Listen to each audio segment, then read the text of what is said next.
Well, good morning, gang. Good to have you all here today. We want to say welcome to everybody watching online with us as well today. Glad to have you here.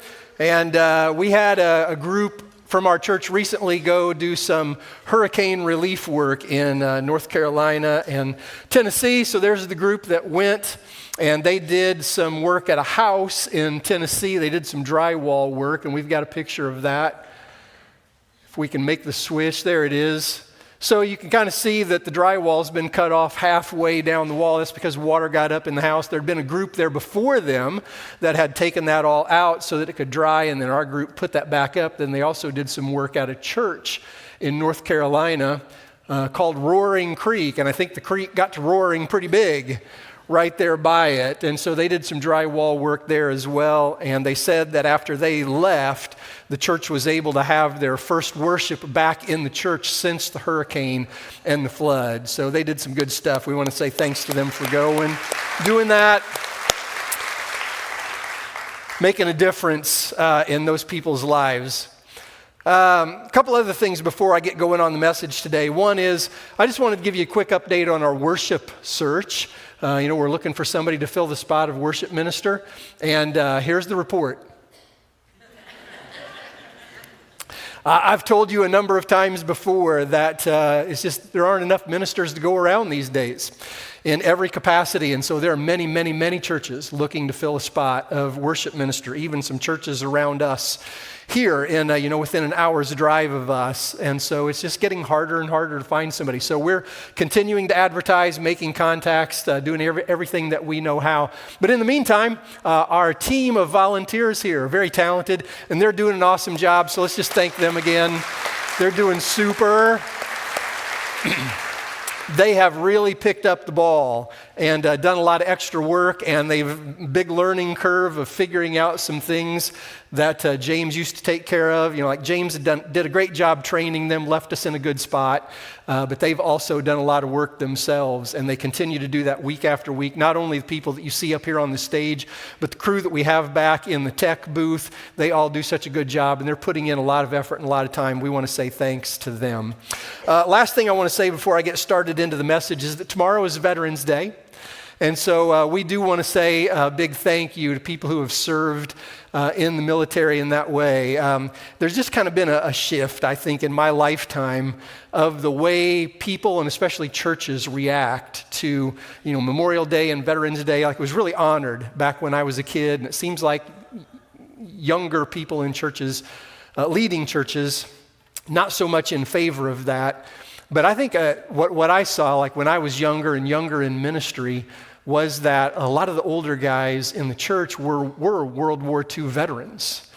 And so there was high honor paid, but it seems like, the 60s brought about kind of the rebellion and the revolution, and the public a lot of times began to look at people who had served in the military after that in different ways, not honored so much in that way. And I think that's a huge mistake.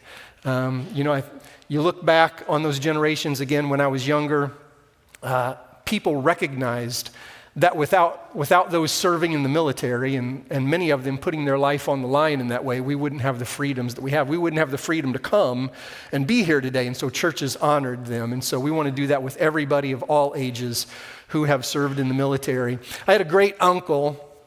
Of course, he is now gone, like almost everybody who served in World War II. When my younger years, a lot of the funerals I did, they were World War II veterans, and now it's just that time has passed. They've almost all died. But I had a great uncle that served in World War II, and he was in England. He was stationed in England during that time, so not in combat, but he did clerk work there in England. And I discovered after his death that he was a pack rat of like all things from his history. And so we found his journal during the time that he was in England, and I just happened to be flipping through it and just, lit on the page when they turned the lights back on at night. Some of you would remember that, it's reading from history. Others might not be aware of that. But like during World War II, England would turn off, like they were not allowed to have lights on at night. People had to black out the windows of their houses, no street lights, because that way the Air Force of Germany couldn't see the city and bomb it. It was just all dark. And so that's the way they lived for 6 years.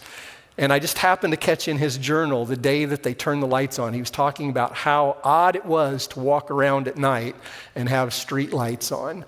But that's just kind of one of my memories of that time. And so I just want to take a moment. Those of you who have served in the military, would you just stand and let us recognize you for a moment? We want to say thank you.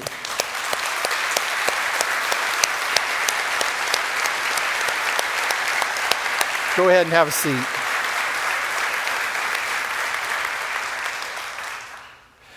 We're continuing on in our series in James. We're in chapter 4 today. I read a joke one time about a guy who went in for his annual checkup, and then he received a phone call from the doctor a couple of days later, and the doctor said, "I'm afraid to tell you that I have bad news." And the guy said, "Well, what's the bad news?" And he said, "You only have 48 hours to live." And the guy said, "That is bad news." And the doctor said, "Well, I'm afraid I have even worse news." And he said, "Well, what could be worse than that?" And the doctor said, "I've been trying to reach you for 2 days."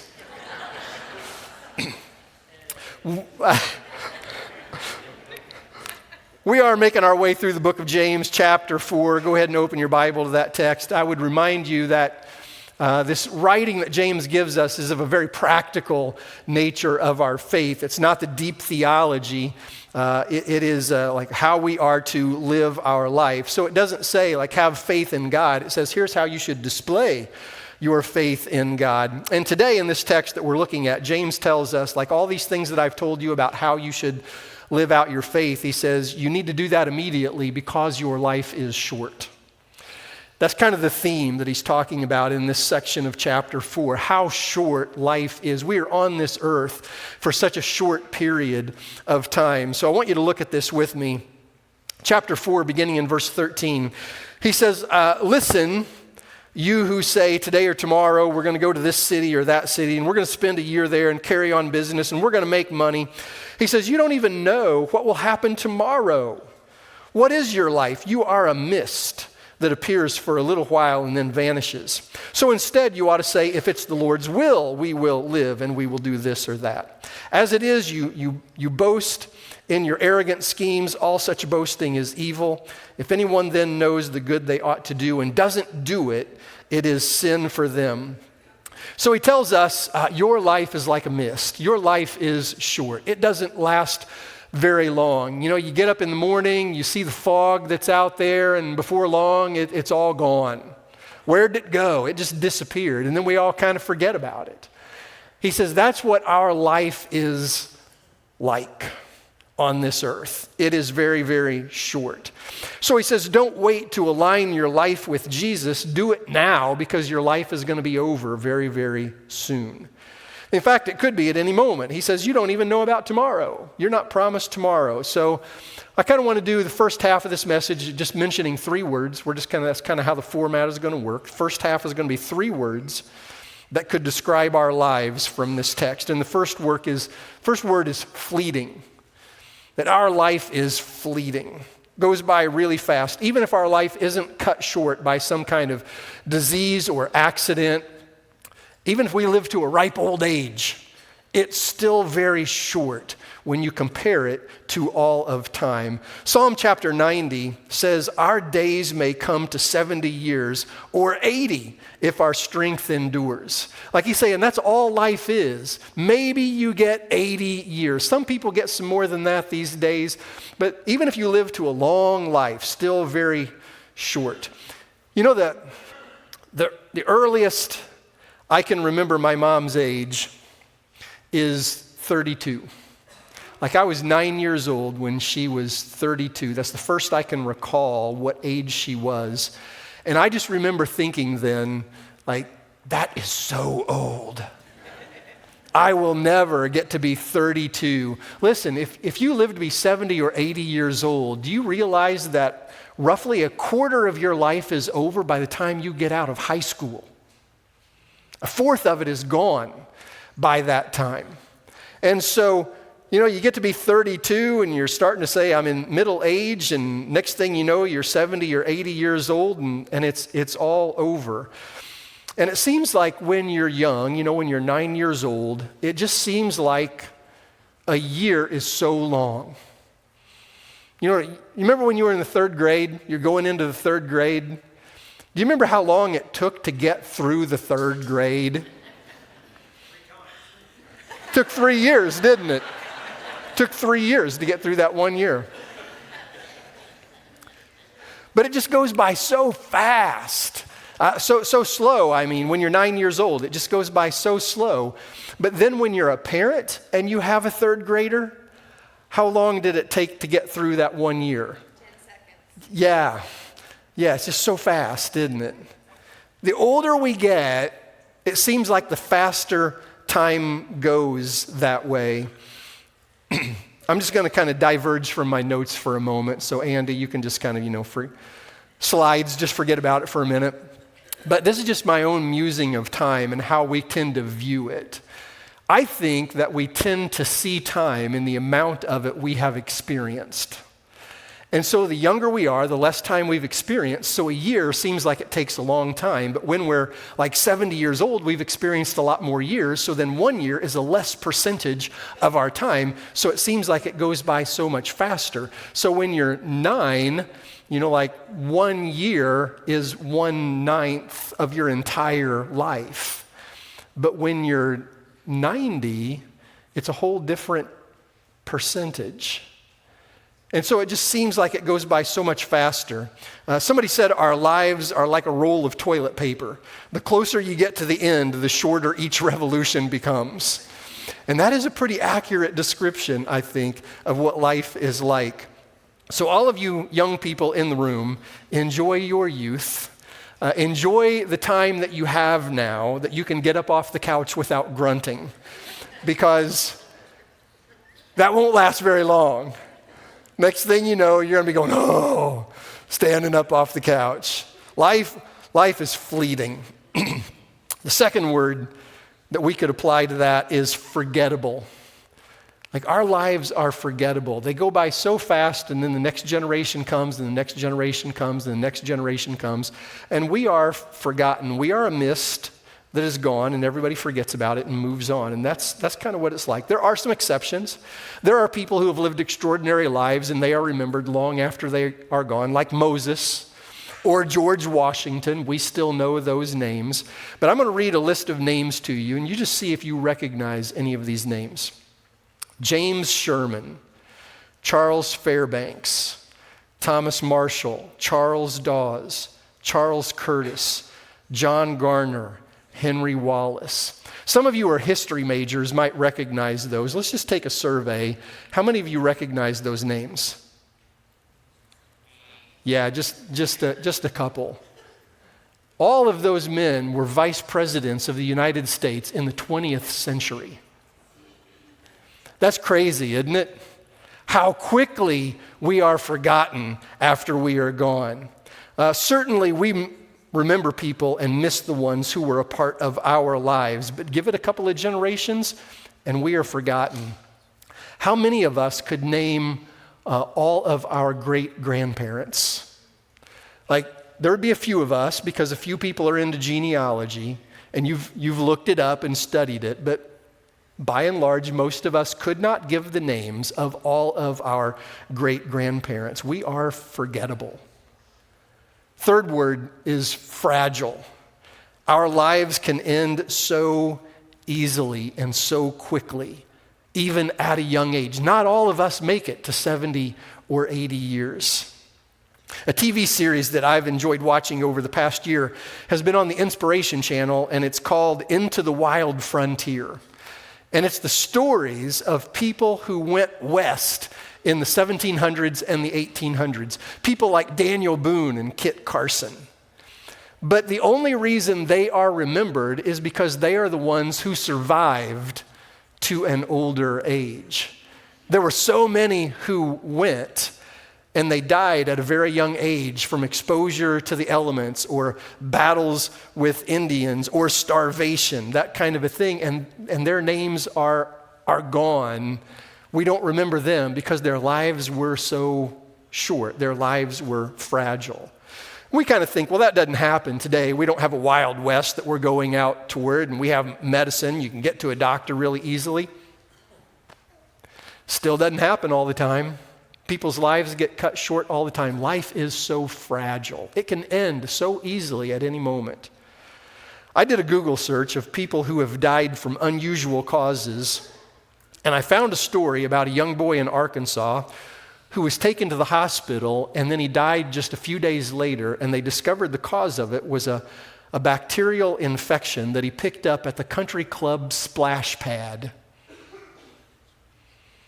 Just going out for a day of fun, picked up that infection and is gone just a few days later. And I began scrolling down then of all the Google results, and I stopped counting at 12 stories just like that. Life is fragile. It can end so easily. So what does James tell us to do? What's his counsel for us? In light of life being short and uncertain and fragile, what does he direct for us? I want to use 3 words here that he says our lives should be characterized by. Because your life is so short, he says the first thing you need to do is have some humility. So he says, don't assume that you have unlimited time in life. And so in this text, he talks about people saying, next year we'll go to this city or that city, we'll make money and carry on business. He says, next year, you don't even know what tomorrow holds. You could be gone tomorrow and you're boasting about what you're going to do next year. So he says, don't boast, don't brag. Instead, he says, you ought to say, hey, I'm making this plan if it is the Lord's will. We make plans for life, but we've got to hold them so loosely because we don't know what's going to happen.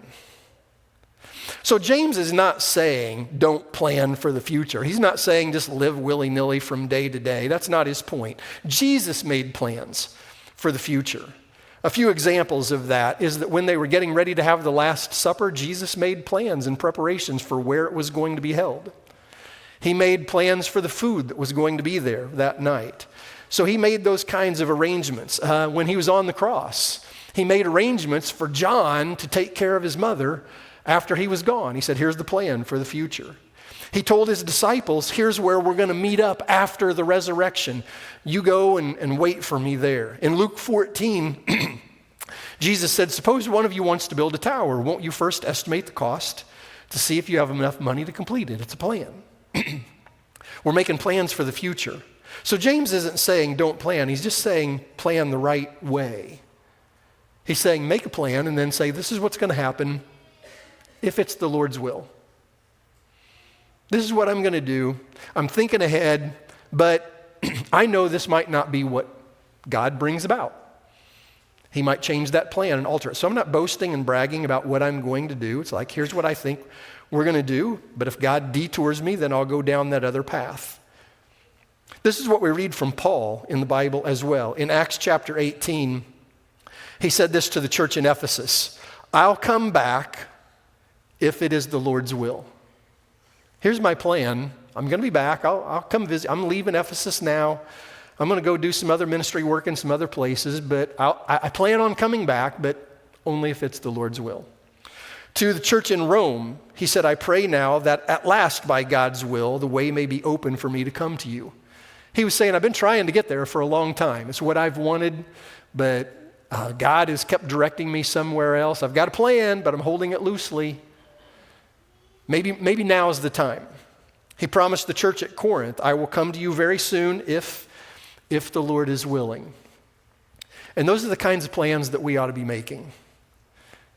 Our life is really short. God directs it. Next year I'm making these plans, but only if it's God's will. Churches don't do this so much anymore, it seems, but 20 or 30 years ago, it became the big thing for churches to make 30-year plans. Like, here's our 30-year plan. And it was kind of like, if you don't have a 30-year plan, you're not doing your job as a church. Yeah, everybody's kind of abandoned that now because everybody came to the conclusion 30-year plans never pan out. Not that it's wrong to have an idea for where you're headed. It's not that.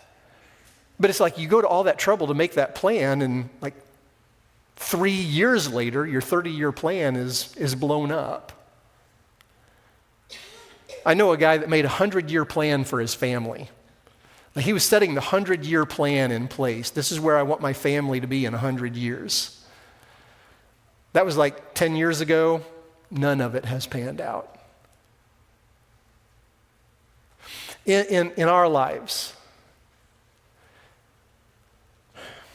we've got to have some humility about our life. We think that we're in charge. We're going to make the plan. We're going to execute that plan and carry it out. Hey, plans are not bad.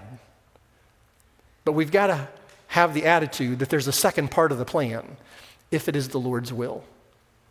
Here's my plan, but I hold it loosely. A little humility goes a long way there. Second word that we would have then is eternity.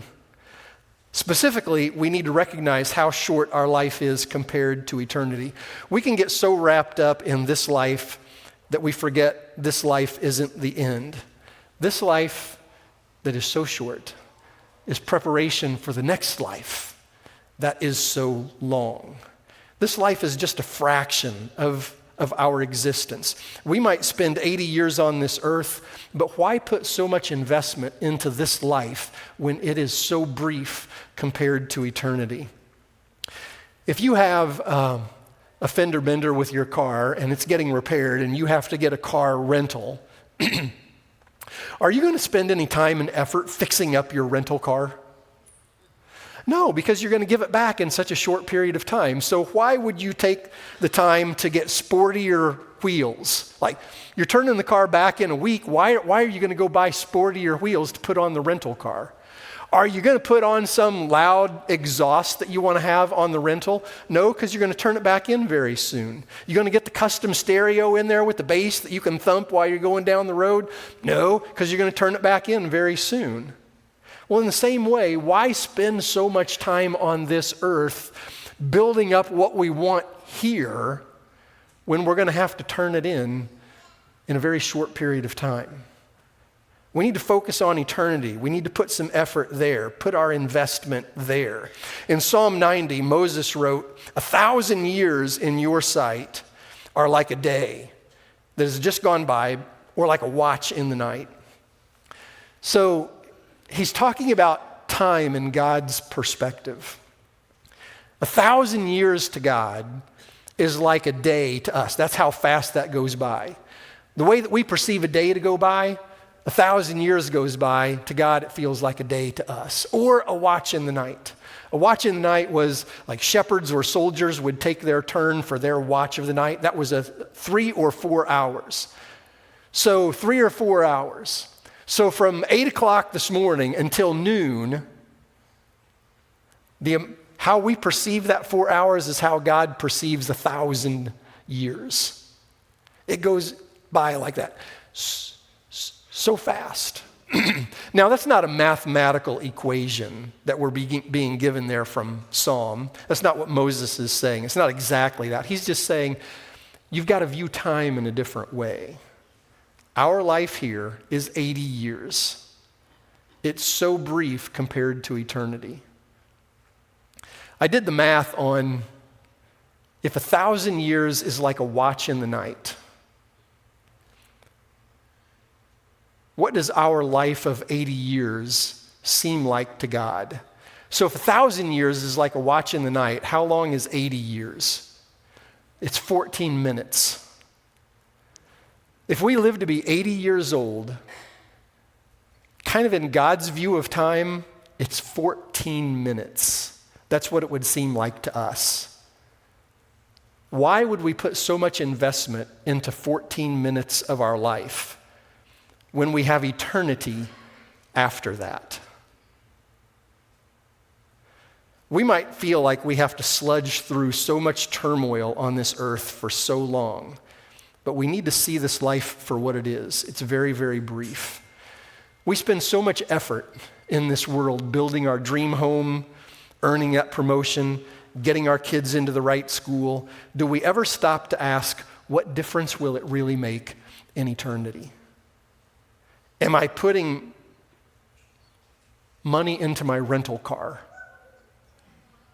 And I've just got to turn it back in. Now, there's nothing wrong with building a house or earning a promotion or getting your kids into a good school, but if that's our highest priority, we're missing out on what really matters. Jesus said, what does it profit someone to gain the whole world, yet forfeit their soul? One more word that speaks in this text, and that is the word immediacy. This section of Scripture ends with the statement, if anyone then knows the good they ought to do and doesn't do it, it's sin for them. So this is really where the rubber meets the road. We know that our life is brief. We know the good we should be doing during our short life.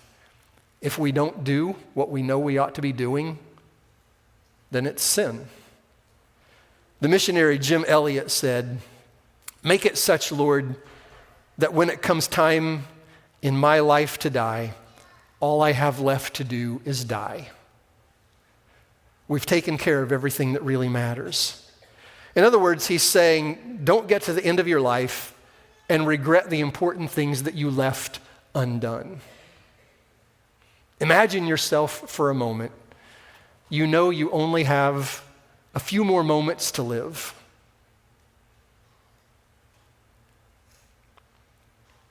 What difference is it going to make how big a house you lived in? What difference is it going to make how big of a bass you ever caught? What difference is it going to make how low your golf score ever was? None of that's going to matter in that moment. I read a story from a guy named Tim Wilson. He said he was in the United States Army Airborne School in Fort Benning, Georgia, preparing for his first parachute jump. And he said, soon we were going to be soaring hundreds of feet above the red Georgia clay, and the jump master would bark out the orders, stand up, hook up, check equipment, go, go, go. And so the sergeant's voice rang out, he said confidently as he explained what to do in case of a parachute malfunction. And he said, if your parachute does not open, don't panic. Pull your reserve chute. If your reserve chute does not open, don't panic. Pull your reserve chute into your body, then thrust it away from you vigorously. If that fails to work, do not panic. Pull it back in and repeat that process of throwing it away from you vigorously. If that does not work, don't panic. You will have the rest of your life to get your parachute open. See, that's funnier than that, okay? The rest of your life isn't going to be very long. See, that speaks to us. We have the rest of our life to get everything important taken care of. The problem is the rest of our life isn't going to last very long. And we don't know when it will end. So, here's what I want to conclude with. I want you to think about this.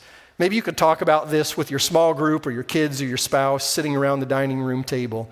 I want you to think through first, what do I need to add to my life? What am I not taking care of that I need to get taken care of? Secondly, what do I need to subtract? What do I need to get rid of? Because if you're going to add stuff, you need to subtract stuff. What is it that you've got going on that you just need to get rid of? And maybe some of you need to put a name in that spot. Maybe it's somebody that you need to pull out of your life. Your parents have told you, your friends have told you, you keep saying, I know, but maybe it's not even a bad person. Maybe they're just taking away the short period of time that you have. Third, what do you need more of? It's there, but it's not enough. You just need to build on that. And then fourth, what do you need to do less of? Like some of it's okay. You don't need to completely get rid of it, but you're just spending too much time doing that. Maybe you don't need to throw the TV out the window, but maybe less of it would be good. Maybe you don't need to completely delete social media, but maybe less of that would be good. Rearrange time, because we don't know how much of it we have. Jim Elliot said, make it such, Lord, that when it comes time in my life to die, all I have left to do is die. Pray with me. Father, our lives are short. We don't recognize this when we're young.